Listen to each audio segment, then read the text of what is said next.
Wanita ini baru lolos dari penjara dalam musim dingin, tetapi pendeta memberinya sepotong tahu. Di Korea ada tradisional jika baru keluar dari penjara pasti akan makan tahu. Tetapi dia melempar tahu itu ke bawah. Kenapa Anda tidak makan sendiri saja? Ternyata 13 tahun yang lalu ada satu anak kecil bernama Won Mo telah diculik lalu dibunuh. Tidak lama kemudian, seorang gadis menyerahkan diri. Ketika berita itu disiarkan, seluruh negeri terkejut. Gadis berusia 19 tahun ini adalah pembunuh yang kejam. Seperti yang diharapkan, acara itu menciptakan kembali adegan itu. Dia mengikat tangan boneka itu dengan tangannya yang gemetaran. Tapi dia tidak tahu bantal apa yang digunakan si pembunuh untuk mencekik korbannya. Dia hanya bisa menggunakan matanya untuk meminta bantuan. Tidak sampai seorang polisi menunjuk ke sebuah tali jam tangan coklat, dia baru mengambil bantal dengan warna yang sama. Dia mencoba untuk menjadi galak, orang di sekitar terus-menerus sambil foto ya. Tapi saat menghadap kamera, dia membuka maskernya. Setelah menunggu semua sudah selesai, dia melihat ke atas tebing sana. Tidak jauh dari sana seseorang memberi tanda, jangan menyerah. Ia tidak salah, dia adalah pembunuh sebenarnya. Karena wanita ini terpaksa untuk menjadi tersangka. Sebenarnya dia tidak salah, polisi bernama Choi juga tahu tapi dia hanya diam saja. Karena tekanan publik, lebih baik ada orang mengaku daripada tidak menemukan pembunuhnya. Karena itu dia masuk ke dalam penjara. Waktu baru masuk penjara, dia menangis setiap hari. Tapi suatu hari, dia sepertinya menemukan jalan keluar untuk mendapatkan kehidupan baru.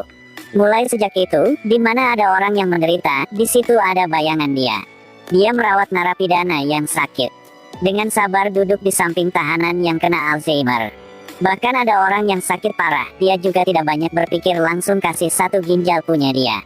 Dia mencoba mempelajari keterampilan baru seperti memotong rambut, memasak. Semua yang dia lakukan sangat bagus. Juga menerima pujian dari penjara. Tentu saja dia juga memiliki wajah lain yang tidak ada yang tahu. Contohnya wanita ini, suka pukuli orang lain. Semua orang di sini disiksa sama dia tetapi tidak ada yang berani melawannya. Gemja di luar tidak mau omong apa, setiap hari di dalam 3 tahun juga merawatnya. Tetapi meskipun dirawat oleh Gemja, tetapi penyakit orang itu menambah parah, tidak lama kemudian juga mati. Cepat ke nerakanya. Mulai sejak itu semua tahanan memanggil dia dengan nama Gemja baik hati. Tapi tidak ada yang tahu itu semua adalah penyamaran punya dia. Sampai hari dia bisa keluar dari penjara, dia baru saja mengungkapkan wajah aslinya. Dia sudah membuat rencana dalam 13 tahun. Hanya untuk balas dendam dengan pria ini. Hal yang pertama Gemja melakukan adalah mencari orang tua punya Won Mo, memotong jari untuk mohon maaf. Membuat mereka langsung panik dan laporan ke polisi. Dan seperti itu uang yang Gemja simpan sejak masih di penjara dipakai untuk operasi jari lagi. Setelah itu rencana balas dendam punya dia baru dimulai. Hasil dari menjadi orang baik dalam 13 tahun, banyak orang harus berterima kasih kepada dia. Karena mendengar dia ingin membalas dendam, jadi semua ingin bantu dia. Contohnya wanita bernama Soyang ini, sama suami adalah sepasang pencuri. Karena sekali curinya gagal jadi terpaksa harus masuk ke penjara. Soyang kesehatan yang buruk, butuh waktu yang lama baru mengetahui bahwa itu adalah gagal ginjal. Dia berpikir bahwa dia akan mati. Tidak menyangka, Gemja ingin memberi satu ginjal untuk dia. Anjir, udah, jangan nangis lagi. Sekarang Gemja ingin minta bantu, mereka pasti tidak akan menolak. Gemja keluarkan sebuah Alkitab, gulir halaman demi halaman dan gabungkan menjadi cetak biru senjata. Semua ini mendapat dari mana? Ternyata ada satu teman di penjara waktu masih muda, dia adalah mata-mata, tetapi ketika sudah tua kena penyakit Alzheimer. Dibenci oleh tahanan lain, hanya Gemja yang mau merawat dia dengan baik. Karena mau ucapkan terima kasih kepadanya, jadi orang itu berikan Alkitab itu untuk Gemja. Kamu harus balas dendamnya. Dengan cepat, pistol itu sudah jadi, karena desain pistol ini hanya bisa ditembak dengan jarak yang dekat. Sangat pendek sampai bisa mendengar suara jantung punya lawannya. Sekarang semua sudah disiapkan. Tetapi sebelum mulai tidaan, ada sesuatu yang Gemja harus melakukan dulu, itu adalah menemukan putri dia. Ternyata sejak muda Gemja tidak hati-hati sudah hamil. Tidak punya pilihan lain, dia harus menemukan guru baik. Tidak ada yang tahu dengan pertampilan di luar sangat baik ini, dia adalah pembunuh yang telah membunuh satu anak kecil dengan cara sangat kejam. Tidak hanya itu, dia bahkan menculik anak yang baru dilahirkan oleh Gemja. Terpaksa dia harus mengaku kesalahan untuk dia, jika tidak anak Gemja akan mati. Ibu sebabnya kenapa pada tahun itu dia harus mengaku jika dia adalah pembunuhnya. Sekarang Gemja menyelip ke dalam tempat panti asuhan baru menemukan informasi tentang anak dia. Sepasang suami istri orang Australia sudah adopsi anak dia. Awal hanya ingin melihat anak dia sekali, tetapi anak dia benar-benar mirip dengannya. Sifat juga sangat mirip dia, bahkan terus meminta pulang ke negara untuk bertemu dengan Gemja. Orang tua angkat dia harus setuju. Gemja lanjutin rencana balas dendam punya dia. Dalam tangan dia ada satu kartur yang baik, itu adalah Yijung. Karena mau terima kasih pada Gemja telah selamatkan nyawa dia, orang itu sudah menikah dengan baik. Tetapi yang Gemja tidak tahu adalah, jika dia punya mata-mata, si baik itu juga punya. Dan mata-mata punya si baik adalah pendeta yang dulu sering bertemu dengan Gemja. Ketika dia tahu bahwa istri dan Gemja bekerja sama, dia sangat marah. Jadi dia langsung mencari dua pembunuh untuk membunuh Gemja ketika Gemja sedang di jalan menjemput putrinya. Gemja tahu dia tidak bisa melawan, jadi pura-pura pingsan. Menunggu orang itu menoleh dan pistol ada di depan mata. Gemja tanpa ragu langsung menembaknya. Dan satu lagi menarik putri dia mundur ke belakang. Di saat bahaya, Gemja tetap tidak melupakan jangkauan senjatanya. Harus bisa mendengar detak jantung lawan. Dan di sisi lain, si baik juga pingsan. Ternyata Yijung kasih obat bius ke nasi. Setelah Gemja datang langsung mendorong si baik jatuh ke lantai, lalu marah memotong rambut, dia tidak mau berhenti. Ketika Gemja ingin menembak mati orang itu, tiba-tiba ada suara dari HP orang itu.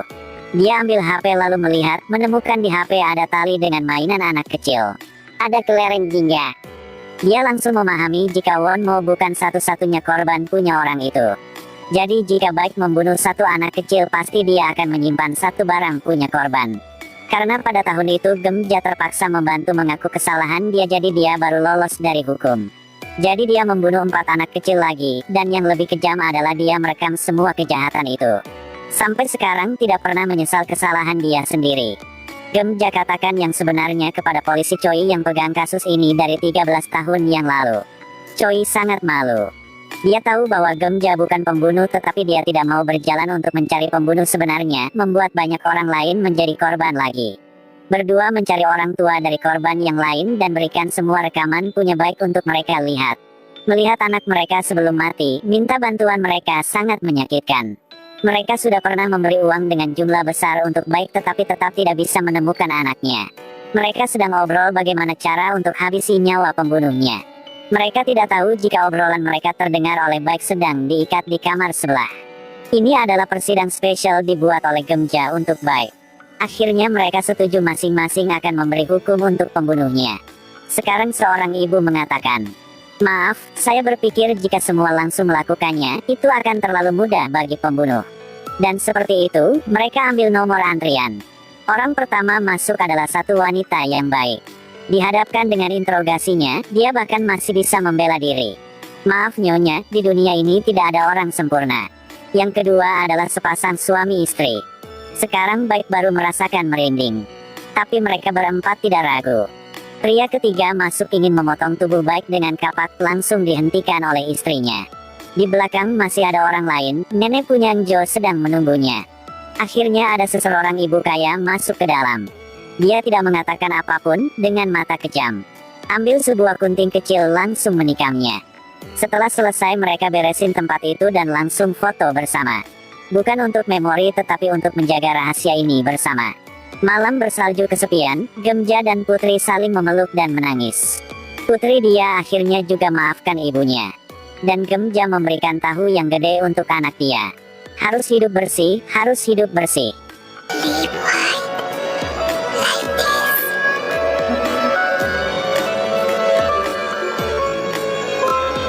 Ibu juganya.